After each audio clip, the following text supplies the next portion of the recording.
राहुल गांधी के वायनाड सीट से इस्तीफा देना और रायबरेली सीट अपने पास रखने के संकेत मिल गए हैं। चुनाव के नतीजे आने के बाद पहली बार वायनाड पहुंचे राहुल गांधी ने जीत के लिए वायनाड की जनता का आभार जताया, लेकिन प्रधानमंत्री मोदी पर भी तंज कसना नहीं भूले। राहुल गांधी ने कहा कि वो इस बात को लेकर असमंजस में है कि वायनाड सीट अपने पास रखें या रायबरेली सीट।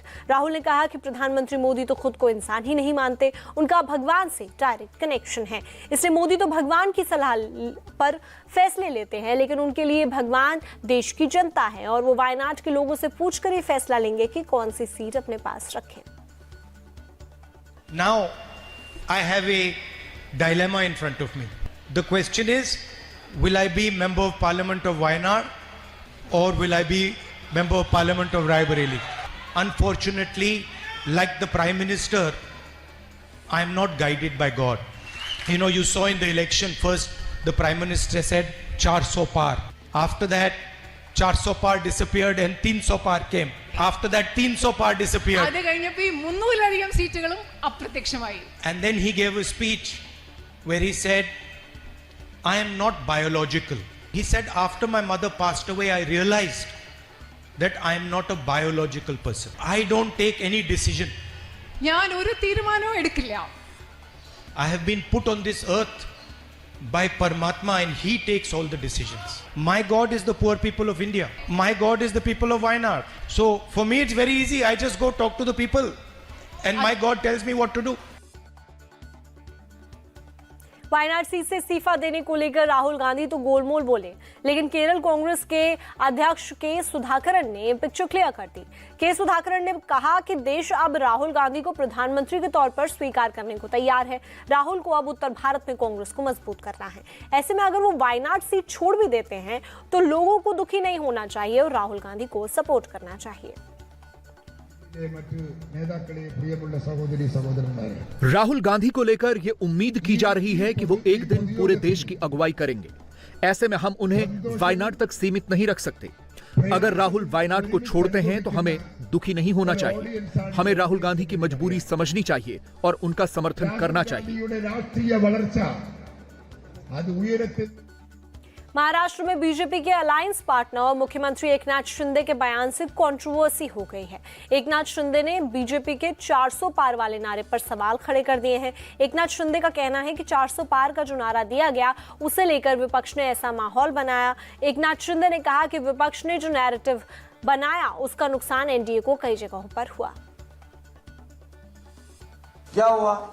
इसके अंदर कुछ फॉल्स नैरेटिव सेट करने की वजह से ये कुछ जगह पर हमें नुकसान हुआ है। महाराष्ट्र में भी नुकसान हुआ है। संविधान बदलेंगे, ये होगा, रिजर्वेशन जाएगा, फलाना होगा, कुछ भी नहीं होने वाला था। लेकिन 400 पार वाला आंकड़ा जो है उसके वजह से लोगों के दिमाग में एकदम ऐसी बात हो गई कि ये सब आगे जाके कुछ गड़बड़ होगी। लेकिन मोदी जी को देश की सेवा करने वाले हैं। मोदी जी ने अपना जीवन जो देश को समर्पित किया है और 10 साल में एक भी छुट्टी नहीं लेने वाला प्रधानमंत्री कौन है? तो उनका नाम नरेंद्र मोदी जी है। वहीं संजय राउत का कहना है कि महाराष्ट्र में बीजेपी को नुकसान शिंदे और अजीत पवार की वजह से हुआ है। ये पार्टी को तोड़ने का जनता का जवाब है। भारतीय जनता पार्टी का महाराष्ट्र में नुकसान हुआ है वो शिंदे की वजह से हुआ है।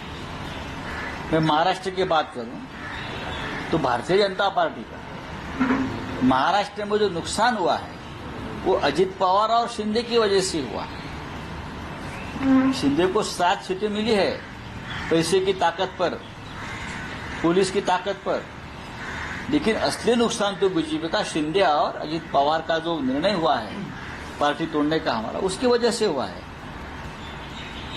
400 पार का नारा है, मोदी ने दिया था ना, तो मोदी जी को जाकर बोलिए अपने गलती की कीमत है, बोलिए मोदी जी को, मोदी जी आपने 400 पार का नारा दिया लेकिन आप 200 पार भी नहीं पार कर सके। शरद पवार की एनसीपी के नेता जितेंद्र आवाहन ने अलग बात कही। जितेंद्र आवाहन ने कहा कि एकनाथ शिंदे ने काफी वक्त बाद कोई सही बात कही है। इसमें कोई शक नहीं है कि चुनाव में बीजेपी के 400 पार वाले नारे ने ही बैकफायर किया। बहुत दिनों के बाद मुख्यमंत्री सच बोले हैं। 400 पार का नारा ही बहुत ज़्यादा उनके अंक पे आ गया। 400 पार के पीछे संविधान देश के आर पार, यही उनकी भूमिका थी। लगातार बोले जा रहे थे, वरिष्ठ मंत्री भी बोले जा। महाराष्ट्र कांग्रेस के अध्यक्ष नाना पटोले ने कहा कि 400 पार का नारा पुरानी बात हो गई है, लेकिन एकनाथ शिंदे अभी भी वहीं अटके हुए हैं। नाना पटोले ने कहा कि एकनाथ शिंदे ने जिस मीटिंग में ये बात कही वो किसानों से जुड़ी बैठक थी, वहां किसानों की बात करनी चाहिए। जो मुख्यमंत्री ने अभी वो 400 पार वगैरह इशू खत्म हो गया है। मूल सब्जेक्ट ऐसा है कि एमआरपी लागू करने की जो बात थी उसके बारे में अगर सपोर्ट प्राइस के बारे में मुख्यमंत्री बात करते तो बड़ा अच्छा लगता कि महाराष्ट्र का मुख्यमंत्री वहां जाके किसानों के बारे में बात कर रहे हैं। लेकिन हम हारे का के लिए तो 400 पार बोले, उसके में हारे। तो मुख्यमंत्री का ये वक्तव्य किसानों के हित का नहीं था। उनको सत्ता की लालच, जो राज्य में बैठी और केंद्र में बैठी हुई सरकार है, उनको जो लालच लगा है सत्ता का, वो लालच वहां पे बोल रहा था। जो किसान के बारे में नहीं सोचते, वो अपने खुद के बारे में सोचते। ऐसे लोगों के बारे में क्या चर्चा करना। संजय निरुपम का कहना है कि एकनाथ शिंदे को जो कहना था उन्होंने कह दिया, लेकिन बीजेपी ने 400 पार का जो नारा दिया वो गलत नहीं था, उसे विपक्ष ने गलत तरीके से फैलाया। हालांकि 400 पार से ज्यादा सीटें इस बार नहीं आई तो क्या हुआ, अगली बार आ जाएंगी। ऐसा कुछ बीजेपी से जुड़े लोगों ने भी, जो छोटे छोटे लोग थे, उन लोगों ने भी यदा कदा इस प्रकार की बातें कह दी थी, जिसको उठा लिया था विपक्ष ने और उसका एक जबरदस्त नैरेटिव सेट किया उन लोगों ने। वो एक फॉल्स नैरेटिव था, इससे इनकार नहीं किया जा सकता। तो ऐसा कुछ नहीं कि 400 पार कहना गलत है। 400 पार का एक सपना रखना चाहिए और इस बार नहीं हुआ तो अगली बार 400 पार हो जाएगा। लेकिन संविधान बदलने का कोई प्लान नहीं है, ओबीसी समाज के लिए आरक्षण को रद्द करने का कोई प्लान नहीं है, यह भी एक उतना ही बड़ा सच है। तो इन दोनों सच को उजागर करते हुए अगली बार 400 पार